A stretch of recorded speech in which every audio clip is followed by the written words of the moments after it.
ফেরেশতার কোনো মরণ নাই, কিন্তু হ্যাঁ মরণ আছে একবার।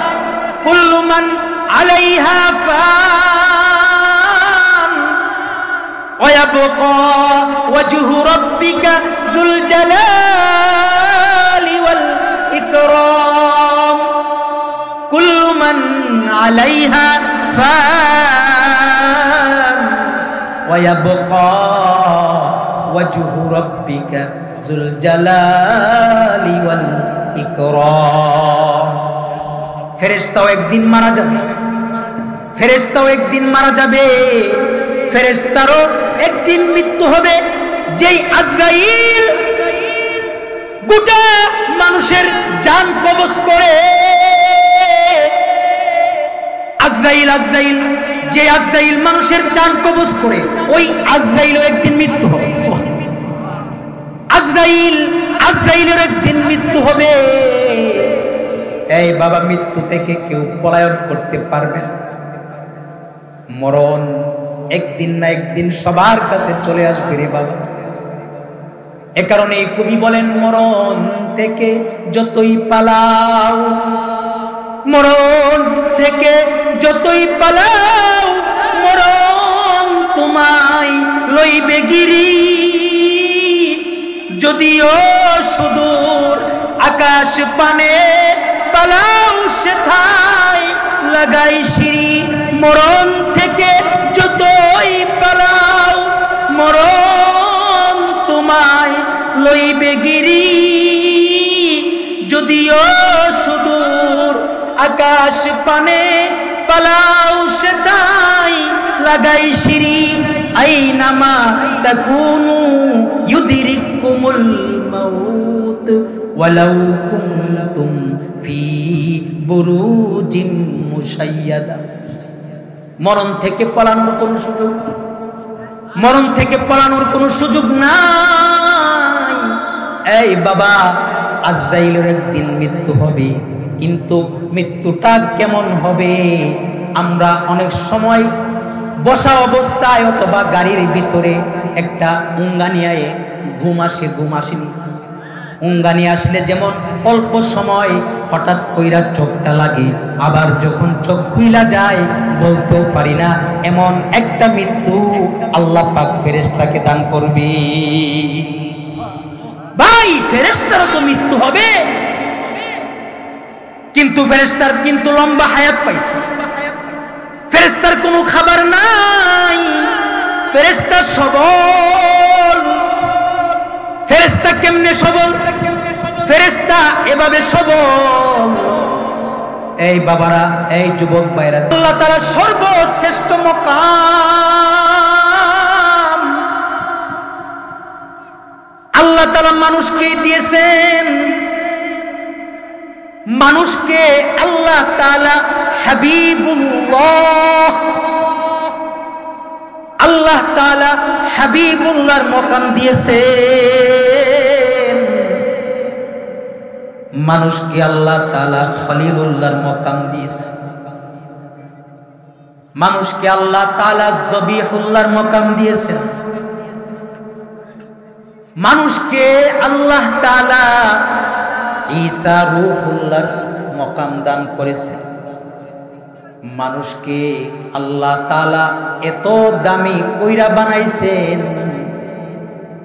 মানুষকে আল্লাহ তাআলা তার কুদরতি হাত দিয়া বানাইছেন। সৃষ্টি যা কিছু আছে সব কিছু কুন ফায়াকুন আল্লাহর হুকুমে তৈরি। এই ভাই, কথা বুঝতেছেন? কে কে বুঝতেছেন? দুই হাত তুলে নাড়াচাড়া দেন, নাড়াচাড়া দেন, দিয়া বলেন আল্লাহু আকবার বলেন। আরো জোরে করবেন আল্লাহু আকবার। একটু মনোযোগ আকর্ষণ করলাম, কথাটা শুনেন। আল্লাহ তাআলা এই যে জমিনের ভিতরে যত সৃষ্টি বানাইছেন সব হুকুম। বলেন কি? আল্লাহ পাক রব্বুল আলামিন বলেছেন কুন ফায়াকুন। আল্লাহ পাকের হুকুমে সব কিছু হয়েছে, কিন্তু আল্লাহ তাআলা তার বান্দাগুলাকে কেমন যেন আল্লাহ পাকের কুদরতি হাত দিয়া বানাইছে। আর আস্তে সুবহানাল্লাহ। খালাকতু বিয়াদাইয়া, আল্লাহ পাকের কুদরতি হাত দিয়া বান্দাকে বানাইছেন। যদি কোনো বড় ব্যক্তির একটা উপহার কেউ পায়, উপহারটা ঘরের ভিতরে আলমারির ভিতরে রেখে দেয়, কেন? যে এটা আমি বড় ধরনের একজন ব্যক্তির হাত থেকে উপহারটা পাইছি, ঠিক না? যেমন চেয়ারম্যান, মেম্বার অথবা বড় ধরনের হাফেজ সাহেবরা যে বাহিরে গিয়া প্রতিযোগিতা দেয়, বাহিরের প্রেসিডেন্টরা যেই উপহার দেয়, ওই উপহারের একটা ছবি প্রত্যেকটা ওই বিশ্বজয়ীর ঘরে ঘরে আলমিরার ভিতরে টানায়া থয়। দেখছেন? মনে করেন বড় ধরনের একজন ব্যক্তিত্ব কি দিছে, একটা কথা বুঝেন নাই? অথবা মনে করেন একজন এমপির সাথে দাঁড়ায় একটা ছবি তুলছে, অথবা এমপি একটা মেডেল দিছে কাউকে, এই ছবি তুইলা কি করে ঘরের ভিতরে টানায়া তোলে। অথবা আমাদেরকে দিয়ে বোঝাই, আমরাও অনেক সময় বুজুর্গদের সামনে গেলে, বড়দের সাথে গিয়ে যখন একটু বসার একটা ছবি ফেসবুকে দেই, কেন? যে বড়দের সাথে বসা একটা ছবি আমার আছে, কথা ঠিক না? আল্লাহ পাক রব্বুল আলামিন আমাদেরকে হাত দিয়ে বানাইছে, ঠিক না? আল্লাহ পাক রব্বুল আলামিন সৃষ্টির সেরা স্থান তার বান্দাকে দিয়েছেন। এই বাবা, এই যুবক ভাইরা, আল্লাহ পাক যদি তোমাকে আমাকে ফেরেশতাও বানাইতো তাও লস হইত, কারণ ফেরেশতা সৃষ্টির সেরা নয়, জিন জাতি সৃষ্টির সেরা নয়। আল্লাহ পাক রব্বুল আলামিন বলেন, ওয়ালাকাদ কাররামনা বনি আদম। আল্লাহ তাআলা বলেন, আমি বনি আদমকে সৃষ্টির সেরা কইরা বানাইছি। আবার আল্লাহ তাআলা কোরআনে বলতেছেন, খুলিকাল ইনসানু যায়ীফা, সৃষ্টির সেরা তো বানাইলাম, কিন্তু এই মানুষই আবার সবচাইতে দুর্বল, ঠিক না? মানুষ দুর্বল। শিশু অবস্থায় জন্মায়, যুবকের যৌবনের দিনগুলি যখন চলে যায়, মানুষটা বৃদ্ধ হয়ে যায়, ঠিক না? বৃদ্ধ হওয়ার পরে নিজের খাবারটা লোকমা তুইলা খাওয়ার ব্যবস্থাও শক্তি তার থাকে না। মানুষ দুর্বল, মানুষ এত দুর্বল যে বৃদ্ধ বয়সে নিজের দাঁতগুলিকে নিজে ছাই দিয়া মাজতে পারে না। মানুষকে আল্লাহ তাআলা দুর্বল করে বানাইছে। কেমন দুর্বল করে বানাইছে? মানুষ এত দুর্বল যে বেশি বড় না, বেশি বড় মানুষ। আমাদের অনেক মাহফিলগুলিতে 26 ইঞ্চি বক্তা, কথা বুঝেন নাই? 26 ইঞ্চি আছে না? আচ্ছা, তারা কি একবারে বেশি বড়? কিন্তু সে কি মানুষ? সে কি? অথবা আমরা যারা এখানে উপস্থিত আছি, আমরা কি? আমরাও মানুষ। এই বাবা, আল্লাহ তাআলা মানুষ বানাইছেন শ্রেষ্ঠত্বের মাকাম। আসমানের মালিক আল্লাহ আমাকে আপনাকে দিয়েছেন, কিন্তু আল্লাহ তাআলা আমাদেরকে বড় দুর্বল কইরা বানাইছে। আমাদেরকে কোনো লম্বা কোনো হায়াত আমাদেরকে দেয় নাই। অথচ আল্লাহর সৃষ্টি ফেরেশতা, কত আগে তাদের জন্ম, কত আগে আল্লাহ তাদেরকে বানাইছেন। আজকে পর্যন্ত কি কোনো ফেরেশতার কোনো জানাজার নামাজ পড়ছেন? কইতে পারবেন? এই ভাই, ফেরেশতা চিনেন না? ফেরেশতা তো তাদের বয়স কেউ বলতে পারবেন কত? কথা কয় না। আমার কথা বুঝতেছেন? আরে ভাই, আমি আপনি মানুষ, সর্বশ্রেষ্ঠত্বের খাতায় নাম, কিন্তু আমাদের বয়স বেশি লম্বা, আমাদের শক্তি বেশি, কিন্তু আল্লাহ পাকের সৃষ্টি ফেরেশতা। কত আগে তারা তাদেরকে বানাইছে আমরা কেউ জানি না। আসমানের মালিক আল্লাহ তাআলা তাদেরকে কোনো খাবারও খাইতে দেয় নাই, কিন্তু আমি আপনি যদি একদিন যদি পানি না খাই, গত 2-3 দিন আগে থেকে নিয়ে গতকাল রাত পর্যন্ত যে একটা গরম গেছে, গরম পানি না খাইলে কি বাস্তব? আসতে বলেন, দুর্বল। অথচ এত বছর আর কত কাল দইরা ফেরেশতা আল্লাহ পাক বানাইছেন, অথচ আল্লাহর সৃষ্টি ফেরেশতার কোনোদিন আজকে পর্যন্ত একটা ফেরেশতা মারাও যায় নাই, কোনোদিন ফেরেশতা এক গ্লাস পানিও খায় নাই। সুবহানাল্লাহ, আসতে বলে। ফেরেশতা আমি আপনি যদি একদিন যদি পানি না খাই, আমাদের অবস্থা কি? চিন্তা করছেন? এই ভাই কথা বলেন না কেন? আমরা কতটুকু দুর্বল। আমাদের হাদিসের কিতাবের ভিতরে কিছু কিতাবের ভিতরে এমন কিছু ঘটনা আছে যে মক্কায় হিজরত করতে গেছে, মক্কায় আসতে গেছে, ওই মক্কার মরুভূমির গরমের কারণে এমন এমন কিছু বড় বড় ইমাম পর্যন্ত মারা গেছে। যেমন কিতাব মাতা ফি তারিকিল মক্কা বিল জু, মক্কাতে যাইতেছে যাকে ইমাম আবু হানিফা সানি বলা হয়। আমাদের ইমামকে সবাই বলে, আমাদের ইমামকে, আমাদের ইমাম আবু হানিফা রহমতুল্লাহি আলাইহি, ইমামে আজম যাকে বলা হয়, এই ইমামে সানি যাকে বলা হয়, ইমাম আবু বকর রহমতুল্লাহি আলাইহি, ইমাম হাকিম রহমতুল্লাহি আলাইহি, তারা গরমের কারণে, গরমের কারণে তারা মক্কায় যাইতে পারে নাই, রাস্তার ভিতরে তারা ইন্তেকাল করেছে। পানির পিপাসায়। কিসের পিপাসায়? সবাই বলেন কিসের পিপাসায়? পানির পিপাসা। এই পানি না খাইলে মানুষ কি হয়? মারা যায়। মানুষ কি যায়? মারা যায়। কিন্তু ফেরেশতা আজকে পর্যন্ত এত কাল যাবত যে আল্লাহ পাক সৃষ্টি করছে, ফেরেশতার কোনো জানাজা পড়ছেন কেউ? ফেরেশতার কোনো মরণ নাই, কিন্তু হ্যাঁ মরণ আছে একবার। কুল্লু মান আলাইহা ফান ওয়া ইয়াবকা ওয়াজহু রাব্বিকা যুল জালালি ওয়াল ইকরাম। কুল্লু মান আলাইহা ফান ওয়া ইয়াবকা ওয়াজহু রাব্বিকা যুল জালালি ওয়াল ইকরাম। ফেরেশতাও একদিন মারা যাবে, ফেরেশতাও একদিন মারা যাবে, ফেরেশতারও একদিন মৃত্যু হবে।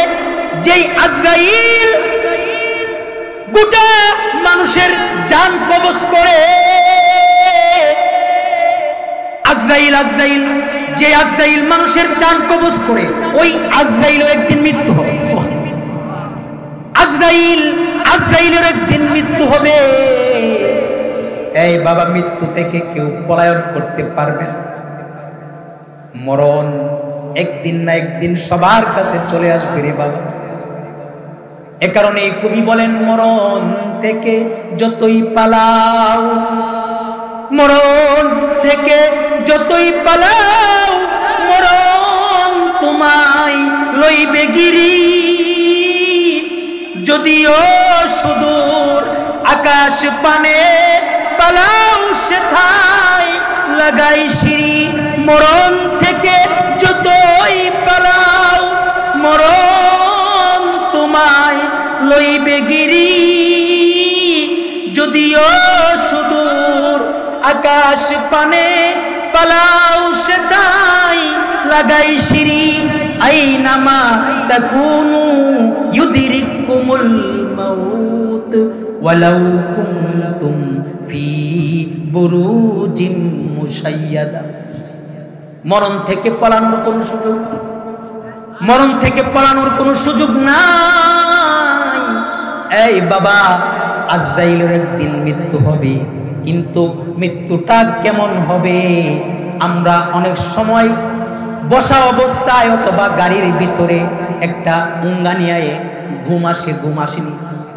উঙ্গানি আসলে যেমন অল্প সময় হঠাৎ কইরা চোখটা লাগে, আবার যখন চোখ খুইলা যায় বলতেও পারি না, এমন একটা মৃত্যু আল্লাহ পাক ফেরেশতাকে দান করবে।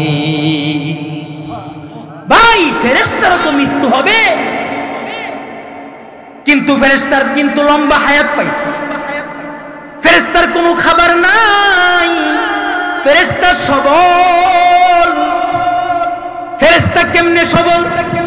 ফেরেশতা এভাবে সবল। এই বাবারা, এই যুবক ভাইরা, দিলের কান দিয়া শুনো, এগুলি কথা কোনো স্কুল কলেজে গিয়া পাইবা না রে বাবা। আল্লাহ পাক রব্বুল আলামিনের নবী মুহাম্মদুর রাসূলুল্লাহ সাল্লাল্লাহু আলাইহি ওয়াসাল্লাম, এই বাবা মেরাজের রজনীর হাদিসগুলি যখন আমরা পড়ি, আমাদের মাথা, আমাদের আকল হয়রান পেরেশান হয়ে যায়। মেরাজের রজনীতে মেরাজের ঘটনার যে হাদিস আমরা যখন পাঠ করি, মানুষের আকল হয়রান হয়ে যায়।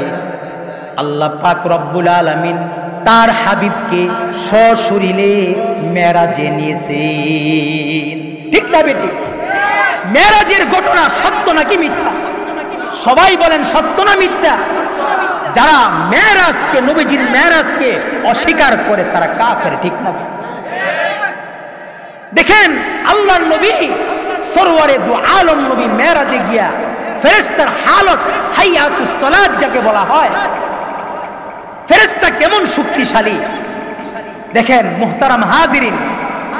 ফেরেশতা, আমি আপনি তো দুর্বল, আল্লাহ পাক মানুষ দুর্বল বানাইছে, কিন্তু সৃষ্টির সেরা বানাইছে। ঠিক না বেটা?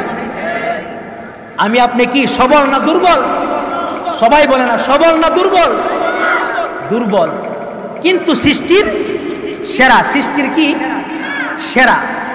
আমি আপনি দুর্বল কিন্তু সৃষ্টির সেরা। কিন্তু ফেরেশতাকে আল্লাহ তাআলা কত সবল করে বানাইছে। প্রসিদ্ধ ফেরেশতা হইল 12 জন। বলেন কয়জন?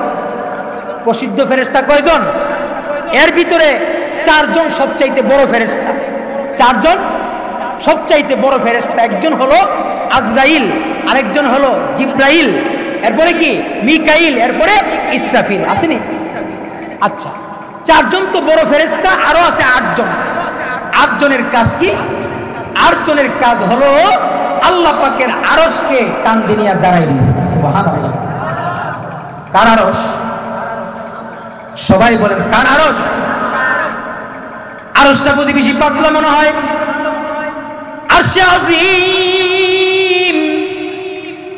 আরশে আজিম কাকে বলা হয়? আরশে আজিম, এই বাবা, যেই আরশের উপরে আল্লাহ তাআলা সমসীন, আল্লাহ পাক যেখানে আছেন, আল্লাহ পাক রব্বুল আলামিন যেখানে বসা আছেন, সেটাকে বলা হয় আরশ। এমন কিছু ফেরেশতা, 8 জন ফেরেশতা এমন আছে যে আল্লাহ পাকের আরশটাকে কাঁধে নিয়ে দাঁড়ায় রয়েছে। আল্লাহ নবী সরওয়ারে দু আলম নবী, আমার আপনার নবী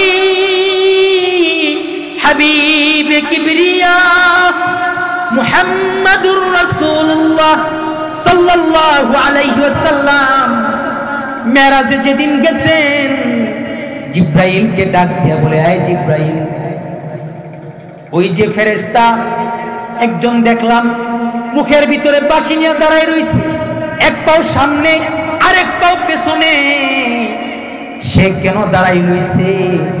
জিব্রাইল ডাক দিয়া বলে, এগো হাবিব, আল্লাহর নবী, আল্লাহ পাক তাকে ইসরাফিল তার নাম, আল্লাহ তাআলা তাকে এই বাঁশি দিয়া দাঁড়া করাইছে। একদিন নয়, 2 দিন নয়, কিয়ামত পর্যন্ত, কিয়ামতের সিংহায় ফুৎকার দেওয়া পর্যন্ত এই ইসরাফিল তার বাঁশি থেকে, জবান মুখ থেকে বাঁশি সরাবে না। হ্যাঁ, কিয়ামত পর্যন্ত, আল্লাহর হুকুম পর্যন্ত এই বাঁশি আর মুক্তিকে কি করতো না, সরাইতো না। আচ্ছা ভাই, আমরা যদি 1 ঘন্টা দাঁড়ায় থাকি কোথাও, মনে করেন ঢাকা যাব ট্রেনে অথবা বাসে, অথবা আমরা যদি মনে করেন ভৈরব যদি বাসে যাই, যদি দাঁড়ায়া যাই, কষ্ট হয় না? সবাই বললেন, কথা বললেন, কষ্ট হয়? দাঁড়ায় গেলে কষ্ট হয়। একটা লোক যদি বাস থেকে নামে, সিট থেকে তাড়াতাড়ি করে গিয়ে কোথায় বসি, ওই সিঁড়ি বসি। যেন কেন, অনেকক্ষণ ধরে দাঁড়াই লইছি, সিটটা যখন খালি হইছে বৈশা বৈশা কি বলি, একটু আরাম করি, ঠিক না? অথচ আল্লাহর সৃষ্টি হযরত ইসরাফিল এক পা সামনে দিয়া আর এক পা পেছনে দিয়া সেই কখন থেকে দাঁড়ায় রইছে, তার মুখের ভিতরে সিংগানিয়া দাঁড়ায় রইছে। আজ পর্যন্ত এমন কোনদিন বলে নাই আল্লাহ আমার পায়ে ধরছে, হাতে ধরছে, কিয়ামত তো অনেক দূরে, দাও না আমি একটু বিশ্রাম করে আসি। বিশ্রাম করার কথা তারা বলে, বিশ্রামের কথা বলে। ভাই একটু মাইক একটু আওয়াজ দেওয়া যায় না? এই ভাই, এই ইসরাফিল ফেরেশতা কিয়ামতের আগ পর্যন্ত বলবে না যে ভাই আল্লাহ আমার তো পেরেশান লাগতেছে, একটু দেন বিশ্রাম। যেই 8 ফেরেশতা আল্লাহ পাকের দেয়া আরশ কাঁধে নিয়ে দাঁড়িয়ে রইছে, তারাও বলবে না যে আমাদেরকে একটু বিশ্রাম করতে দেন, বলবে? আল্লাহ নবী সরওয়ারে দু আলম নবী মেরাজে গিয়ে দেখেন হাইয়াতুস সালাত যাকে বলা হয়। এই বাবা, আল্লাহ পাক কত কত ফেরেশতা বানাইছেন, তার তাদাদ, তার গণনা কেউ গয়না শেষ করা সম্ভব নয়।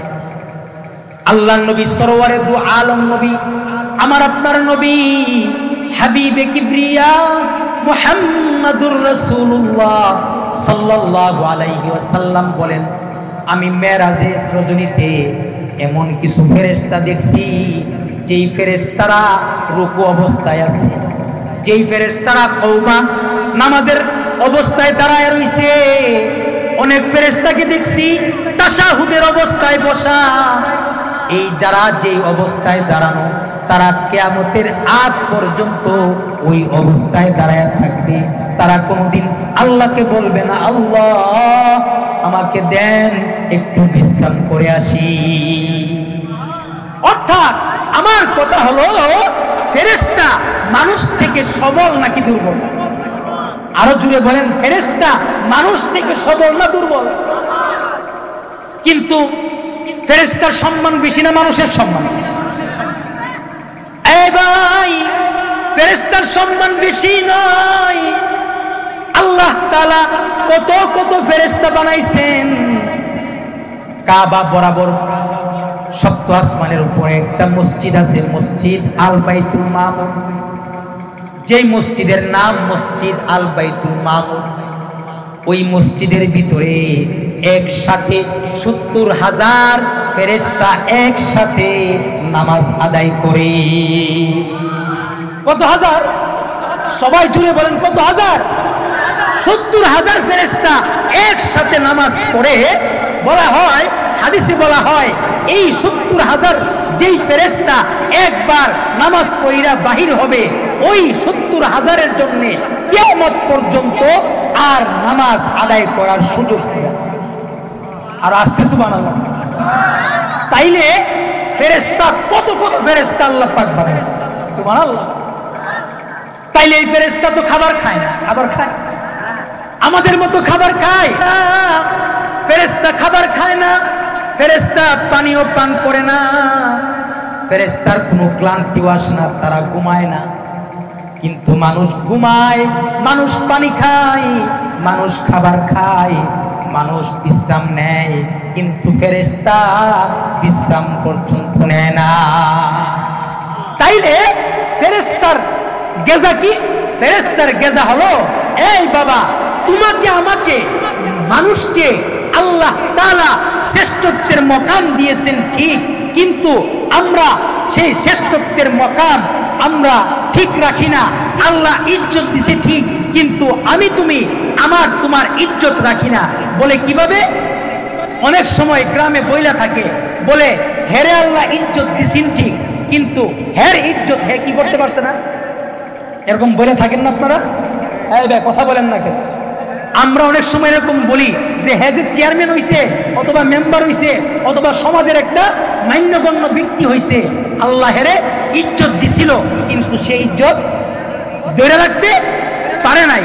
দেখেন ভাই, চিন্তার বিষয় কি আল্লাহ তাআলা বনি আদম আমাদেরকে ইজ্জত দিয়েছেন, কিন্তু আমি আপনি আপনার ইজ্জত ধরে রাখতে পারতেছি।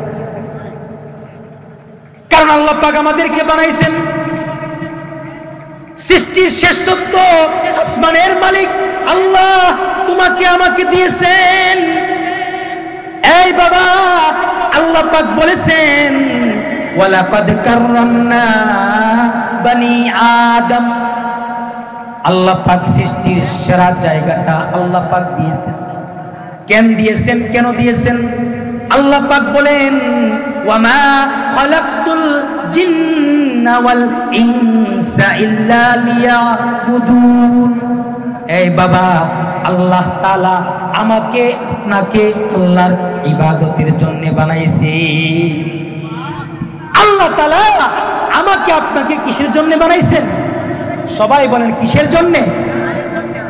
আল্লাহ তাআলা আমাকে আপনাকে ইবাদতের জন্য বানাইছেন, কিন্তু আমার আপনার ভিতরে আল্লাহর গোলামি নাই। 5 ওয়াক্ত নামাজ আল্লাহ পাক আমার আপনার উপরে ফরজ করেছেন, কিন্তু সেই 5 ওয়াক্ত নামাজের হেফাজত আমার আপনার ভিতরে নাই। আল্লাহ পাক রমজান মাসে রোজা ফরজ করেছেন। আল্লাহ পাক রব্বুল আলামিন যাকাত ফরজ হইলে যাকাত ফরজ করেছেন। আল্লাহ পাক রব্বুল আলামিন হজ ফরজ হইলে হজ্জে বাইতুল্লাহ আমাদের জন্য ফরজ করেছেন। কিন্তু আমার আপনার অবস্থা কেমন? আমার আপনার অবস্থা এমন, সৃষ্টির সেরা জাতি আসমানের মালিক আল্লাহ আমাদেরকে ইজ্জত দিয়েছেন, কিন্তু আমরা আমাদের ইজ্জত মতে চলতেছি না। ঠিক না বেটি? আমরা আমাদের ইজ্জত অনুযায়ী চলি না, আমরা আল্লাহর হুকুম মানি না। মুহতারাম হাজিরিন, বলতেছিলাম তাইলে ফেরেশতারা খাবার খায় না, ফেরেশতারা ঘুমায় না, ফেরেশতারা পানিও পান করে না, তাইলে ফেরেশতারা কি করে? তারা কেমনে বেঁচে থাকে? আল্লাহর নবী সরওয়ারে দু আলম নবী বলেন ফেরেশতারা ইবাদতের মাধ্যমে তারা বেঁচে থাকে। সুবহানাল্লাহ। কি করলে ফেরেশতারা কি করে? ইবাদত করলে তাদের পেট ভরে যায়, ইবাদত করলে তাদের শক্তি চলে আসে, ইবাদত করলে তাদের শরীর শান্তি হয়ে যায়। সুবহানাল্লাহ। অথচ ফেরেশতা এই ইবাদত করে সৃষ্টির সেরা নয়, কিন্তু আমি আপনি সৃষ্টির সেরা হয়েও কি করি না? আল্লাহর হুকুম মতে চলি না, হালাল হারাম বাসি না, এমন ভাবে জীবন তিনাতিবাদ করতেছি যেই তিনাতিবাদে আমার মওলা খুশি। অথচ যদি বান্দার প্রতি আল্লাহ খুশি না হয়, তাইলে তার জিন্দেগির কোনো কিছুই সফল হইল না। কারণ যেই ব্যক্তি আল্লাহকে না পায় সে কিছুই পাইল না। ঠিক না বেটি? जो तू मेरा तू सब मेरा, फलक मेरा जमी मेरी, अगर ये कि तू नहीं मेरा तो कोई शय नहीं मेरी। जो तू मेरा तू सब मेरा, जो तू मेरा तू सब मेरा, फलक मेरा जमी मेरी, अगर एक तू नहीं मेरा तो कोई शय नहीं मेरी। এই বাবা, আল্লাহ পাক যদি আমার তোমার না হয় তাইলে দুনিয়ার সব পাইছি, কিন্তু আল্লাহকে যদি না পাও তাইলে তুমি কোনো কিছুই পাইলা না। মুহতারাম হাজিরিন, আল্লাহ তাআলা তো আমাকে আপনাকে সৃষ্টির সেরা বানাইছে। ঠিক না বেটি? বলতেছিলাম ফেরেশতাকে আল্লাহ তাআলা নূর দিয়ে বানাইছে। খুলিকাতুল মালাইকাতু মিনান নূর, হ্যাঁ নূর দিয়ে বানাইছে, তারপরেও ফেরেশতা সেরা নয়। আল্লাহ পাক রব্বুল আলামিন বলেন এই বাবা, আমাকে তোমাকে দুর্বল করে বানাইছেন, কিন্তু জিন জাতিকে আল্লাহ তাআলা বড় সবল করে বানাইছেন, ঠিক না? জিন জাতি কেমন সবল, জিন জাতি কেমন সবল দেখেন, জিন জাতি এমন সবল, ফেরেশতা কেমন শক্তিশালী আর জিন কেমন শক্তিশালী। ফেরেশতাকে আল্লাহ তাআলা এত শক্তি দিয়া বানাইছেন, জিব্রাইল আলাইহিস সালাতু ওয়াস সালাম এত শক্তিশালী ফেরেশতা যে হযরত ইউসুফ আলাইহিস সালাতু ওয়াস সালামকে তার ভাইয়েরা কূপে ফেলতেছে, জিব্রাইল তখন সেই জান্নাতের ভিতরে আছে। আল্লাহ পাক রব্বুল আলামিন বলেন, এই জিব্রাইল যাও, আমার ইউসুফের পায়ের পাতায় যেন পানি না লাগে। এই বাবা, হযরত ইউসুফ আলাইহিস সালামের নাম শুনছেন? সবাই কথা বলেন, ইউসুফ নবীর নাম শুনছেন? ইউসুফ আলাইহিস সালামকে তার ভাইয়েরা কোথায় ফেলাইছিল? সবাই বলেন, কুয়ার ভিতরে ফেলাইছিল। আচ্ছা, কুয়াতে ফালানোর পরে, কুয়ায় যখন ফালাইছে, ফালানোর পরে পানিতে যাওয়া পর্যন্ত সময় থাকে কতক্ষণ? বেশিক্ষণ থাকে। কুয়ায় ফালানোর পরে এখন সে কোথায় গিয়ে পড়বে? পানিতে পড়বে। দেখেন জিব্রাইলের শক্তি আর আমার আপনার শক্তি। আমরা তো 10 কেজি বাজার কইরা বাজার থেকে আমরা বাড়িতে লয়ে আসতে পারি, অথবা একটা চাউলের বস্তা 1 মণ, চাউলের বস্তা 1 মণ চাউল নিয়ে বাজার থেকে আমাদের বাড়িতে আসার শক্তি আছে ভাই? অথবা আমরা আমাদের শরীরের শক্তি দিয়া দৌড়ায়া আমরা কি রিস্কার আগে যাইতে পারবো? এখন যে অটো রিস্কা বাড়িছে, স্পিড বেশি না কম? তাইলে আমরা কেমন দুর্বল আর ফেরেশতারা কেমন সবল। হযরত ইউসুফ আলাইহিস সালাতু ওয়াস সালাম যখন তার ভাইয়েরা কোথায় ফেলতেছে? কুয়ায় ফেলতেছে, তখন আল্লাহ পাক রব্বুল আলামিন জিব্রাইলকে ডাক দিয়ে বলে, এই জিব্রাইল, জান্নাতে বইসা রইছো? জান্নাতে বইসা রইছো? বলে, হ্যাঁ আল্লাহ। কেন? বলে, যাও, আমার ইউসুফের পায়ের পাতায় যেন পানি না লাগে। সুবহানাল্লাহ বলতেন না? কারণ ইউসুফ হলো নবী। কার নবী? সবাই বলেন কার নবী? সবাই বলেন কার নবী? আমাদের মালিক কে? আরে ভাই সবাই জুড়ে বলেন কে? আরো জুড়ে করে বলেন কে? সবাই মিলে আল্লাহকে ডাক দেন, ইয়া আল্লাহ। আরে ভাই সবাই মিলে মায়ায় ডাক দেন, ইয়া আল্লাহ। আরো জুড়ে করে ডাক দেন, ইয়া আল্লাহ। আল্লাহর দেওয়া জবান দিয়ে বলুন আল্লাহু আকবার। আরো জুড়ে করে বলুন আল্লাহু আকবার। আরো জুড়ে করে বলুন আল্লাহু আকবার। আরো জুড়ে করে বলুন আল্লাহু আকবার। সবাই মিলে বলুন সুবহানাল্লাহ। আরো জুড়ে করে বলুন সুবহানাল্লাহ। আরো জুড়ে করে বলুন সুবহানাল্লাহ। এই যে আল্লাহকে ডাকলাম, তিনি আমাদের মালিক, তিনি আমাদের খালিক আল্লাহ। আল্লাহ পাক রব্বুল আলামিন জিব্রাইলকে ডাক দিয়া বলে, এই জিব্রাইল, যাও যাও, আমার নবী ইউসুফের পায়ের পাতায় যেন তার পানি না লাগে। হযরত জিব্রাইল আলাইহিস সালাতু ওয়াস সালাম সেই জান্নাত থেকে দৌড় দিলেন। এক দৌড় দিয়া জিব্রাইল আমিনের পায়ের নিচে তার সেই নূরের পাখাকে বিছাই দিয়েছে। আর আসতে বলেন সুবহানাল্লাহ। আল্লাহ পাক রব্বুল আলামিন ইউসুফের সেই পায়ের পাতায় পানি লাগতে দেয় নাই। আল্লাহর নবী সরওয়ারে দু আলম নবী হযরত জিব্রাইলকে একদিন বলেছিলেন, জিজ্ঞাসা করেছিলেন, এই জিব্রাইল, তোমার কি কোনো ডিউটিতে কোনো কষ্ট হয়েছে কোনোদিন? তোমাকে তো আল্লাহ তাআলা শক্তিশালী কইরা বানাইছে। 600 নূরের পাখা আল্লাহ তাআলা জিব্রাইলকে দান করেছে। যেই একটা পাখা, জিব্রাইলের একটা পাখা আসমান জমিন পরিমাণ বড়। সুবহানাল্লাহ জুড়ে বল। আসমান জমিনের নিচে জিব্রাইলের একটা পাখা রাখার মতো জায়গা নাই। তাইলে কত বড় ফেরেশতা আর তার পাখাগুলি কত বড়। আল্লাহর নবীকে বলেন, এই মুহাম্মাদুর রাসূলুল্লাহ সাল্লাল্লাহু আলাইহি ওয়াসাল্লাম, আমার জীবনে আমার 3টা ডিউটি এমন আছে যে ডিউটির ভিতরে আমার শরীরের ভিতরে ঘাম বাইরেছে, আমার কষ্ট হয়েছে। এর ভিতরে 1 নম্বর ডিউটি হলো ইউসুফ আলাইহিস সালামকে যখন তার ভাইয়েরা কুপে ফেলছিল। আল্লাহ যখন বলছিল যে তার পায়ের পাতায় যেন পানি না লাগে, আমি ছিলাম হ্যাঁ জান্নাতুল ফেরদাউসে। সেই জান্নাতুল ফেরদাউস থেকে মিশরের সেই কুয়ার ভিতরে যে আমি গিয়া আমার পর বিছাইছি, ওই ডিউটিটা আমার বড় কষ্ট। তাইলে তার স্পিড কম না বেশি? জিবরাইল আমিনের স্পিড কম না বেশি? এই বাবা, আরেকটা ডিউটি হলো হযরত ইসমাঈল আলাইহিস সালামকে ইব্রাহিম খলিলুল্লাহ যখন মিনার ময়দানে জবাই দিতে গেছে, ঠিক না বেটি? আল্লাহকে রাজি খুশি করার জন্য, আল্লাহর সন্তুষ্টির জন্য জবাই দিতে গেছে। জিবরাইল ইসমাঈলের গলার উপরে জান্নাত থেকে দুম্বা আইনা পরে কি করছিল? জান্নাত থেকে দুম্বা আইনা তার গলার উপরে রাখছে।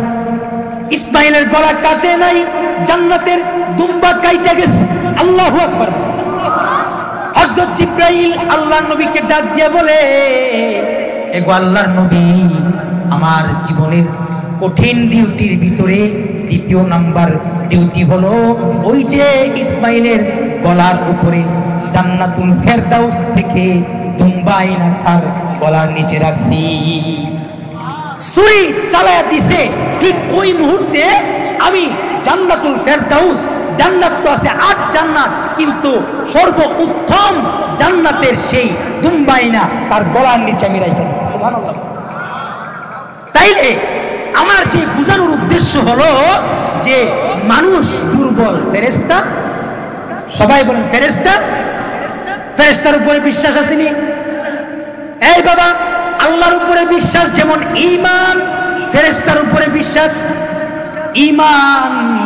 এ কারণেই আমাদেরকে সকাল বেলায় ইমাম সাহেবরা আমাদেরকে পড়ায় আমানতু বিল্লাহি ওয়া মালাইকাতিহি ওয়া কুতুবিহি ওয়া রুসুলিহি ওয়াল ইয়াউমিল আখিরি ওয়াল কদরি খাইরিহি ওয়া শাররিহি মিনাল্লাহি তাআলা ওয়াল বাসি বাদাল মাউত। আসেনি ঈমানে মুফাসসাল, আল্লাহর উপরে ঈমান, ফেরেশতার উপরে কি? যারা ফেরেশতাকে বিশ্বাস করে না, যেমন নাস্তিক মুরতাদরা ফেরেশতাকে বিশ্বাস করে না, তারা কি বেঈমান না নাকি মুসলমান? তারা বেঈমান, কাফের, কারণ তাদের ফেরেশতার উপরে কি নাই? বিশ্বাস নাই, ঈমান নাই। মুহতারাম হাজিরিন, আরেকটা আল্লাহ পাকের সৃষ্টি হলো জিন। জিন ওই ফেরেশতার মতোই শক্তিশালী। এই বাবা, আমার আপনার ঢাকা যাইতে গাড়ি লাগে, আমার আপনার সৌদি আরব হজ করতে গেলে ফ্লাইট লাগে, আমার আপনার চট্টগ্রাম গেলে গাড়ি ছাড়া যাওয়া যায় না, আমার আপনার যদি বাড়িউড়া বাজারে যাই গাড়ির দরকার হয়। কিন্তু জিনকে আল্লাহ তাআলা এত এত শক্তি দিয়েছে যে তাদের কোনো গাড়ির প্রয়োজন হয় না। তারা অনেক শক্তিশালী। তারা কি এমন শক্তিশালী, দেখেন এই যে এই পৃথিবীর বুকে আল্লাহ তাআলা 2 জন পুরা রাজত্ব করতে দিয়েছেন, এর ভিতরে 4 জন হলো পুরা বিশ্বকে রাজত্ব করছেন, পুরা বিশ্ব রাজত্ব দান করছেন। বাদশা ছিলেন এমন 4 জন। কয়জন বাদশা? কয়জন ছিলেন? 4 জন। এর ভিতরে 2 জন কাফের, 2 জন হলো মুমিন মুসলমান। একজন হলো বুখতেনাসর কাফের, একজন হলো নমরুদ। আর ইমানদারের ভিতরে হলো বাদশা সুলাইমান আর হলো বাদশা জুলকারনাইন। নাম শুনছেন না? দেখেন, বাদশা সুলাইমানকে কিন্তু আল্লাহ তাআলা এমন বাদশাহী দান করেছিলেন যে জিন জাতিকে তার আনুগত্য করে দিয়েছে। কাকে কাকে? জিন। জিন। আমাদের তো এমন রাজত্ব যে একজন চেয়ারম্যানের কথা ইউনিয়নের মানুষ শুনতে চায় না, বাবার কথা ছেলে শুনতে চায় না। কিন্তু বাদশা সুলাইমানকে আল্লাহ তাআলা এমন রাজত্ব দান করেছিলেন যে গোটা বিশ্বের রাজত্ব দান করেছিলেন।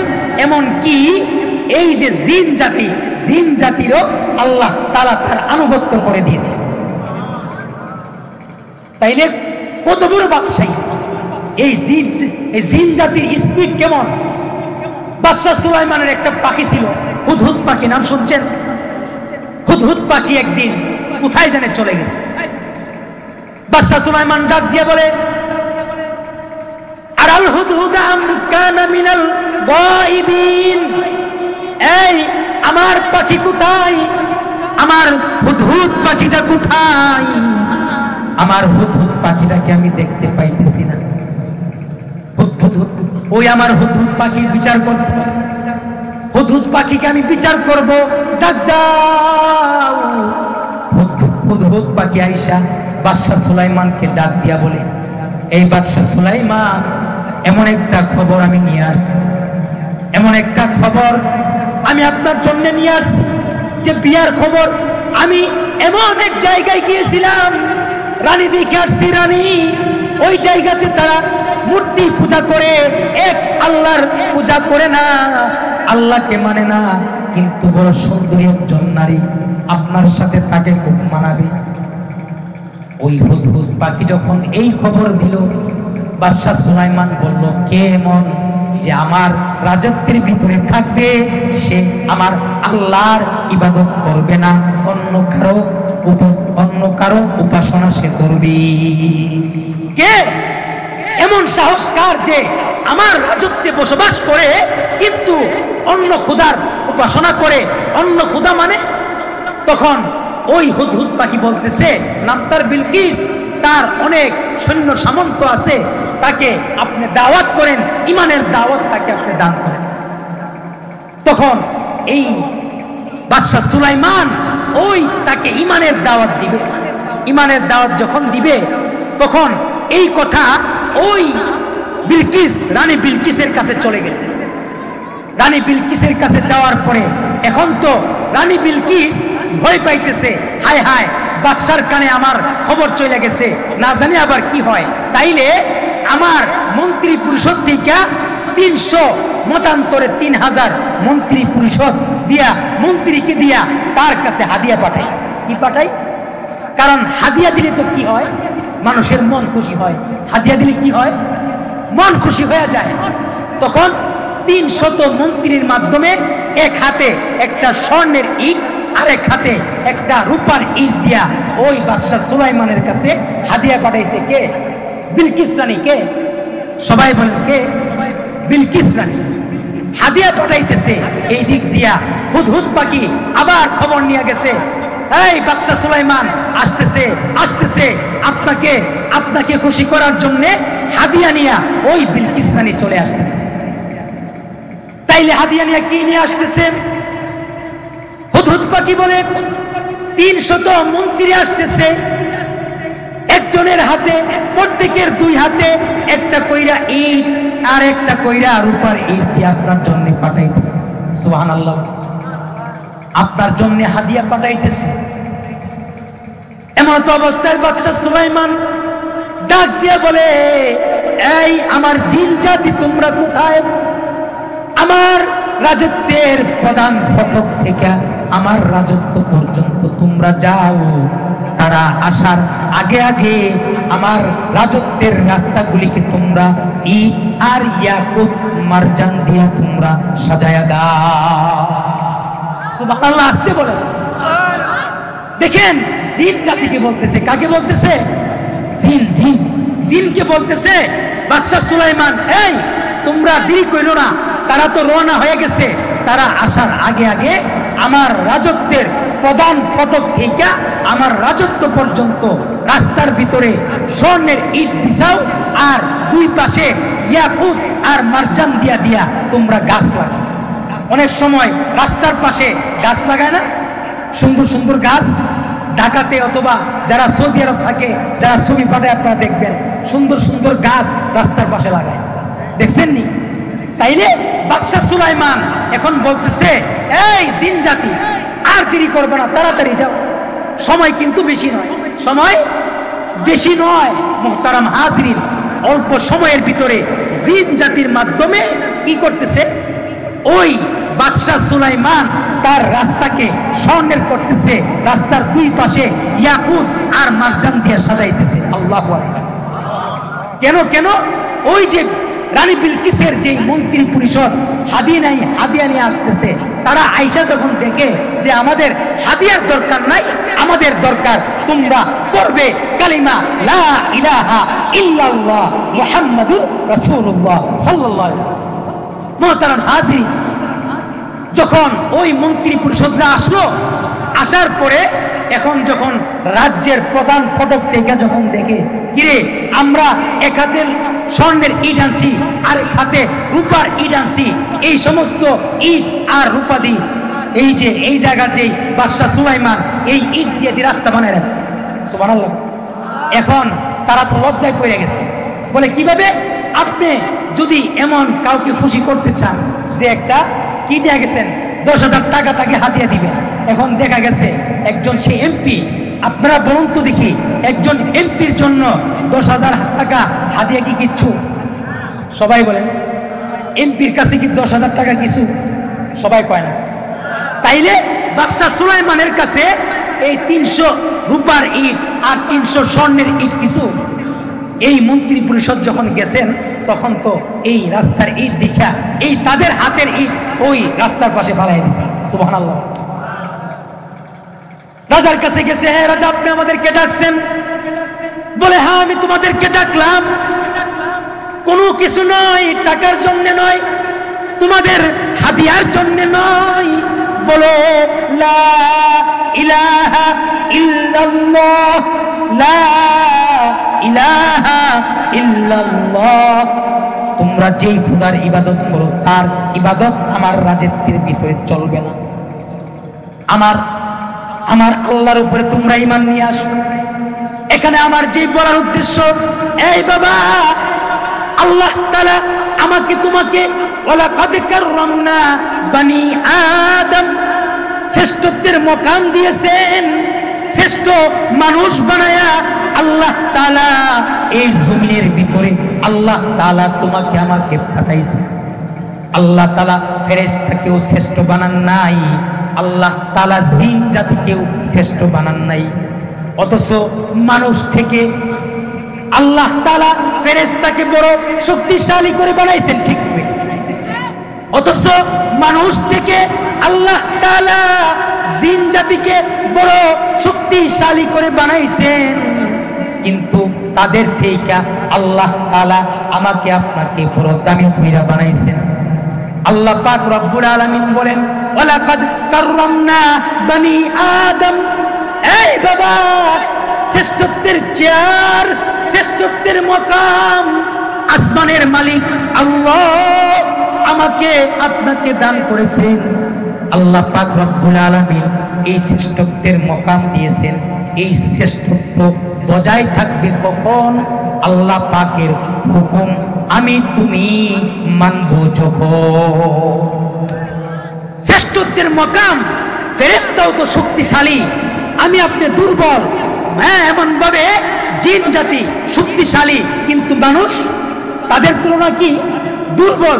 কিন্তু শ্রেষ্ঠত্বের মকাম দিয়েছেন কে? আল্লাহ। এটা কখন বজায় থাকবে?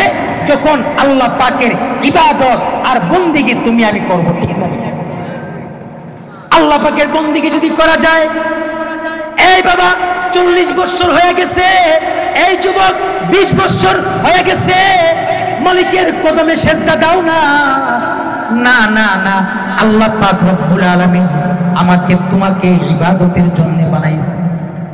ইবাদত ব্যতি রেখে তোমার শ্রেষ্ঠত্বের মকাম ঠিক থাকবে না। যেমন ভাবে আমরা অনেক সময় একটু আগেও বলেছি, এমন কথা বলে থাকি যে ওই যে গ্রামের অমুক ভাইকে আল্লাহ তাআলা ইজ্জত দান করেছিলেন, কিন্তু সে তার ইজ্জতকে ধরে রাখতে পারে নাই। কয় না যে গ্রামের অমুক ভাইকে আল্লাহ ইজ্জত দিয়েছিলেন ঠিক, কিন্তু সে তার নিজের দোষের কারণে ইজ্জত, সবাই কয় না ইজ্জত হারাইছে, এমন হয় না?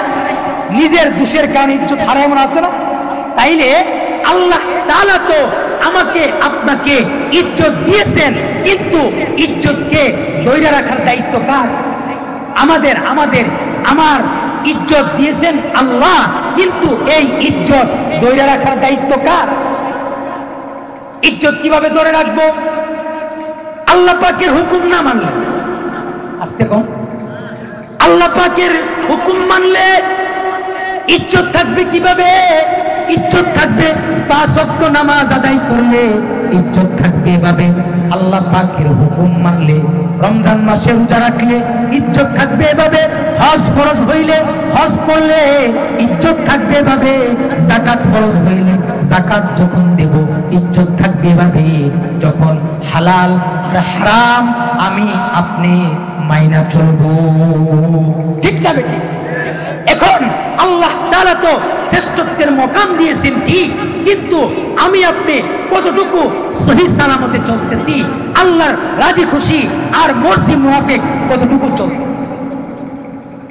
আমার আপনার ভিতরে ইবাদতের মজা নাই নাই নাই, অথচ আল্লাহর নবী সরওয়ারে দু আলম নবী বলেন, আল্লাহর নবী বলেছেন قال رسول الله صلى الله عليه وسلم قال رسول الله صلى الله عليه وسلم الدنيا خلقت لكم وأنتم خلقتم للآخرة।